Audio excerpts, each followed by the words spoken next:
Nih Dokter Luis, apa kabar? Ya, baik Pak. Alhamdulillah. Akhirnya Bareskrim Polri membebaskan Dokter Luis terkait kasus dugaan penyebaran berita bohong di media sosial perihal COVID-19.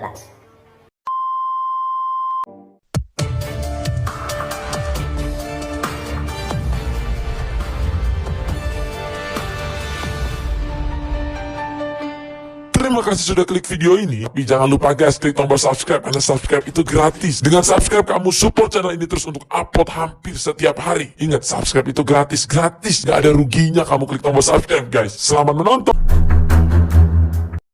Apa dokter nggak percaya corona? Nah, karena saya kan juga mendalami semua dasar-dasar lab dunia. Nah, salah satu lab itu ada Pak yang mirip persis dengan PCR. Oke. Dengan teknik disuap, suap artinya kan mengusap sel mukosa. Nah, itu tidak akan mungkin kalau ketemu virus.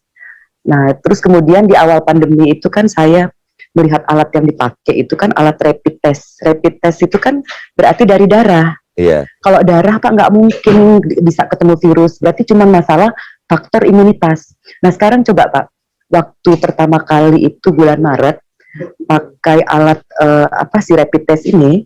Yeah. Rapid test itu kan sempat beberapa bulan kita pakai, beberapa bulan tuh Pak pakai. Nah, kalau kemudian pakai alat ini kemudian dinyatakan tidak akurat, berarti kan bukan virus. Yeah. Logikanya berapa bulan tuh Pak pakai pakai si rapid test itu?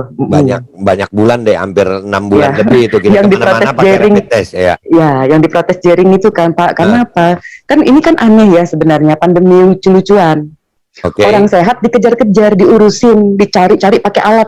Begitu alat bilang positif atau reaktif, Anda terpapar virus. Nah, tapi orang yang sakit, rumah sakit, itu ditelantarkan, harus nunggu dulu apa kata alat, coba Pak. Nah, gimana otaknya?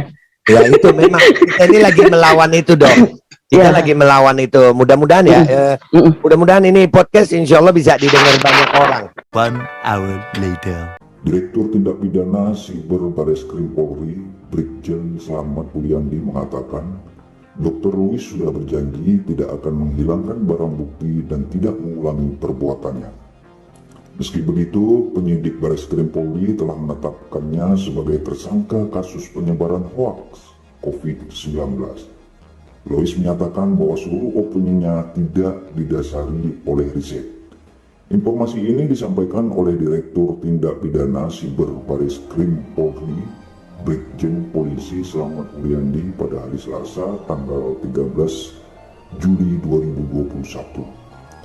Dr. Luis Owin telah mengakui kesalahannya terkait opini yang selama ini ia lontarkan ke publik karena opininya tersebut adalah opini pribadi.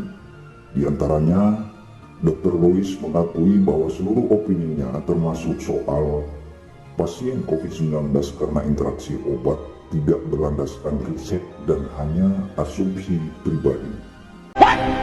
Saya mau tanya dok, menurut dokter sendiri, ada apa sih sama COVID?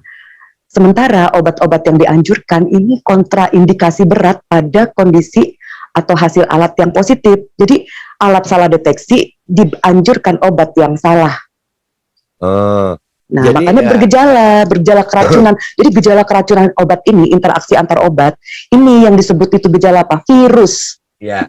Jadi itu kemarin saya sempat gemes ngelihat dokter waktu mau jelasin orang mati di rumah sakit itu karena interaksi antar obat. Antar obat, ya. Jadi jadi sebenarnya gini, interaksi antar obat. Jadi semua kematian di rumah sakit sejak zaman dahulu kala sampai sekarang COVID ini karena interaksi antar obat, bukan karena penyakitnya. Nah, ini membuka kedok pengobatan berpuluh tahun. Bukan hanya masalah pada saat pandemi ini ya, interaksi. Karena kalau saya kan melihatnya berdasarkan dari jumlah obat yang diberikan, kemudian interaksi antara satu dengan yang lain. Karena gini Pak, di rumah sakit ini semua keluhan ditangani oleh masing-masing spesialis. Misalnya Bapak masuk dengan kondisi sesak napas misalnya, terus kemudian mengeluh sakit perut, nanti dikonsulnya ke siapa gitu. Jadi beberapa spesialis itu menangani dan masing-masing memberikan obat tanpa melihat obat yang lain masing-masing. Jadi obatnya kalau dihitung itu Pak, udah lebih dari 6 macam apa namanya. kalau Iya, sampai masuk ICU. iya, berarti keracunan obat sebenarnya ya, Dok? Keracunan obat sebetulnya inilah membuka aib pengobatan berpuluh tahun yang terjadi Oke. di rumah sakit. Kenapa orang jadi parah? Kenapa kemudian orang masuk ICU?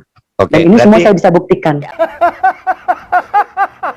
Kemudian opini terduga terkait tidak percaya COVID sama sekali tidak memiliki landasan hukum.